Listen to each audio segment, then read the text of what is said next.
Meu povo, que presente de futebol a gente ganhou nessa quarta-feira aqui no Estádio Olímpico de Montjuic. Eu acompanho esse time há 10 anos, o Barcelona.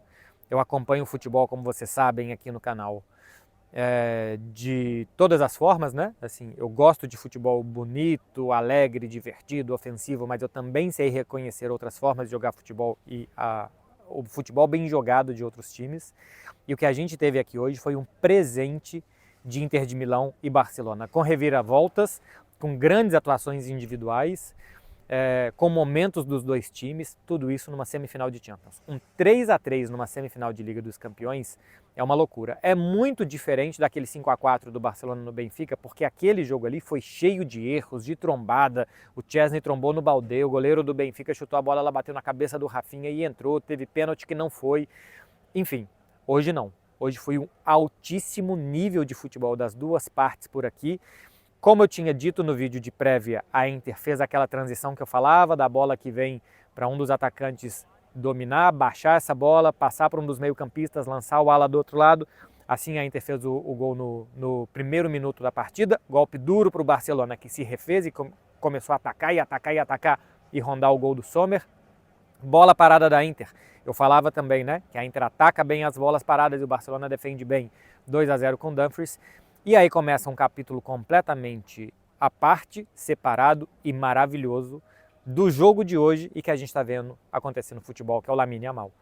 O Inzaghi disse depois do jogo que há 8, 9 anos ele não vê nada como o Lamine e que ele precisou colocar 3 jogadores para marcar o atacante espanhol do Barcelona. E é verdade. Começou com Di Marco e Bastoni, eu achava que seria uma missão dificílima para o Lamine Yamal ir para cima desses dois, só que ficou pouco para a Inter. Eram poucos jogadores para tentar parar o Lamine e o Çalhanoğlu, o Mkhitaryan, perdão, tentou também se aproximar por ali para parar o Lamine Yamal. Ele faz um golaço, o do 2-1, ele quase faz o 2-2, eu cheguei a falar na transmissão da TNT, o Carlos Martínez, tentem buscar aí a narração dos lances, dos melhores momentos da Movistar Plus. O Carlos Martínez é um narrador que eu adoro, ele é o narrador da Movistar Plus aqui. E no lance que o Lamine Yamal deixa o Di Marco sentado ou deitado e bate na trave, porque o Sommer defende, senão seria gol, o gol de empate do 2-2, ele fala, é o Pelé reencarnado. Porque o jogo do Lamine hoje, eu acho que ele não falou isso de forma racional, é claro que o narrador tenta colocar emoção, e eu também não acho que ele está comparando as carreiras e os jogadores aos 17 anos, e as estatísticas, é a sensação do Lamine no primeiro tempo, era do Pelé reencarnado. Ele era imparável, foi impressionante. Tem uma bola já no finalzinho, que ele pega na linha de fundo e vê que não vai conseguir passar, e ele começa a driblar para trás, como se fosse num aquecimento, e o Di Marco não tem a coragem de dar o bote. Porque a sensação que dava é que ele tinha alguma carta na manga, que se o jogador da Inter vai tentar dar o bote porque ele parece um pouco displicente, que ele ia passar mais uma. Uma partidaça, aça do Lamine Yamal, até cansar. O segundo tempo é diferente. Enfim, o Barcelona consegue buscar o empate numa belíssima bola do Pedri, e o Rafinha, muito inteligente, não finaliza, ajeita para dentro para o Ferran fazer o 2-2. Sorte da Inter que acabou o primeiro tempo não muito depois disso, porque o Barcelona estava colocando a Inter nas cordas no primeiro tempo, e eu acho que até poderia ter conseguido a virada.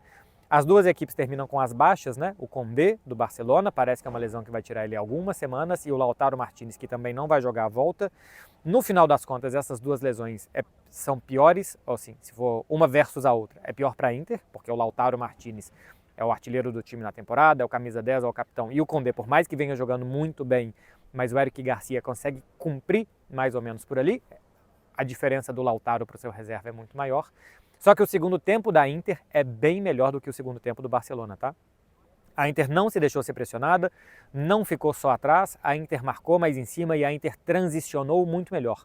No primeiro tempo, a Inter praticamente não teve posse de bola no campo do Barcelona.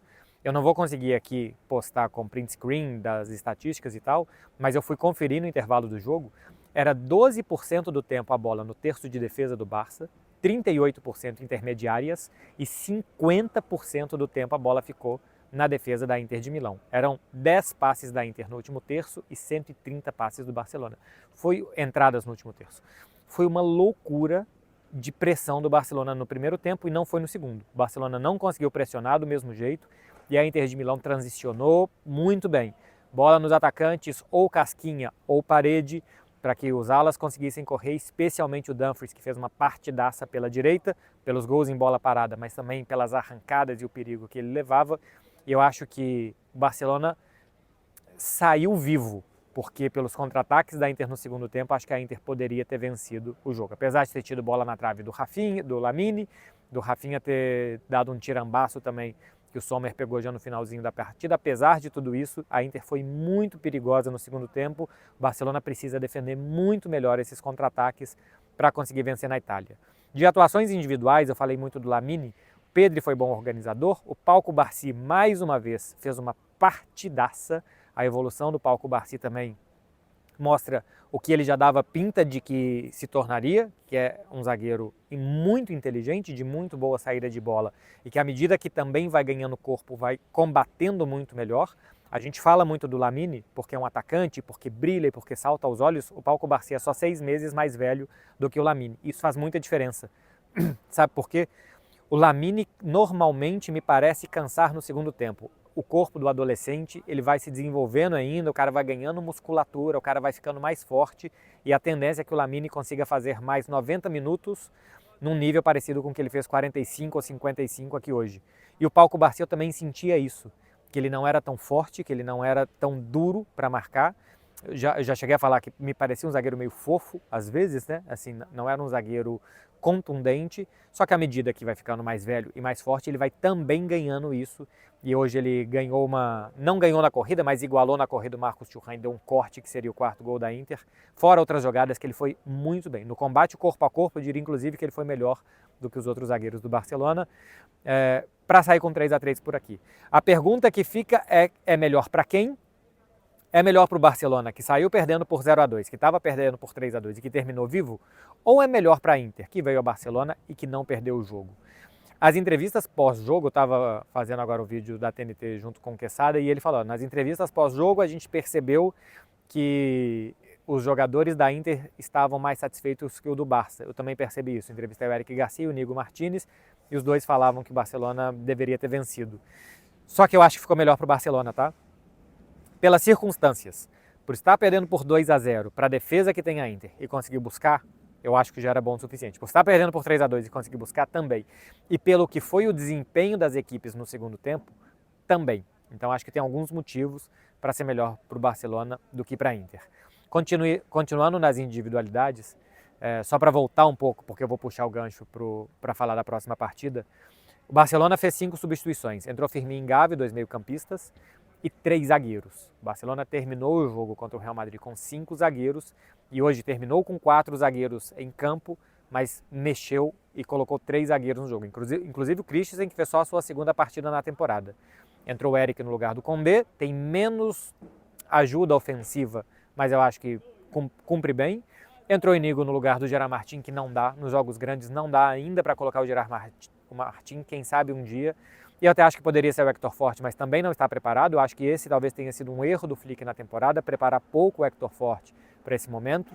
Então tem que ser o Inigo Martínez. E depois eu acho que entrou o Christensen no lugar do Pau Cubarsí, só para ter um zagueiro mais descansado para correr para trás nas transições da Inter de Milão. Mas a falta de jogadores ofensivos do Barcelona, o cobertor curto chama atenção.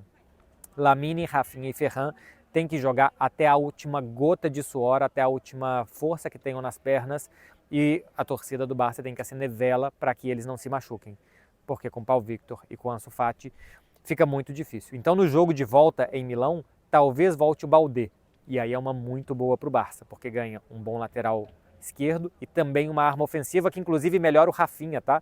Não é só que ele melhora o que é o lado do Gerard Martin, ele melhora o Rafinha pelas combinações que ele tem com o atacante brasileiro. E não deve voltar, não voltará, eu já posso dizer para vocês, a não ser um milagre da ciência, o Lewandowski, porque é uma lesão esperada para 3 semanas e ele vai cumprir 3 semanas 4 dias depois. Então, assim, voltar 4 dias depois, uma lesão de 21 dias, é muito tempo para cortar, sabe? É cortar 20, 25% do tempo de recuperação. Isso é muito pouco provável que o Lewandowski consiga estar em campo na terça-feira contra a Inter. Seria muito bom que ele voltasse para ter um atacante goleador como ele, experiente como ele, e para ter troca, para ter a possibilidade de colocar o Ferran depois e ter um atacante a mais ou ter um atacante descansado em campo. Isso o Barça não consegue fazer. Então, me chama a atenção, como de novo em um jogo defensivo, que o Hans Flick tem para mexer no jogo é colocar zagueiros. Foi contra o Real Madrid e foi hoje de novo contra a Inter. Nos dois acabou dando certo, o time sai vivo das duas partidas. Vamos ver o que vai sair de San Siro, gente. Vai ser um grandíssimo jogo. A Inter de Milão tende a ser mais forte em casa, mas o Barcelona tem um desempenho muito parecido em casa e como visitante nessa temporada. É quase idêntico. Eu tinha pegado essas estatísticas antes, se eu pegar aqui depois para ver. Barcelona na temporada em casa eram 25 jogos e fora também. A diferença era uma vitória em 25 jogos em casa, 19 vitórias, 3 empates e 3 derrotas.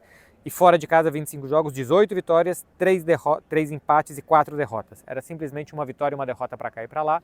É um desempenho muito parecido do Barça em casa ou fora. A questão é este jogo fora. Inter de Milão, San Siro, 80 mil pessoas. Gente, vai ser incrível, tá? Eu estou muito feliz que eu vou ter a oportunidade de ir acompanhar uma semifinal de Champions, um jogo de volta no estádio mítico da Europa, com esses dois clubes, com esses dois times, depois do que a gente viu hoje, vai ser bom demais. E se o Lamine Yamal jogar de novo o que ele jogou, e outros jogadores do Barcelona, como Rafinha, Firmín e Ferran, que não conseguiram, Rafinha, Dani Olmo, perdão, e Ferran, que não conseguiram estar no mesmo nível, o Barcelona pode ter mais sorte do que teve hoje.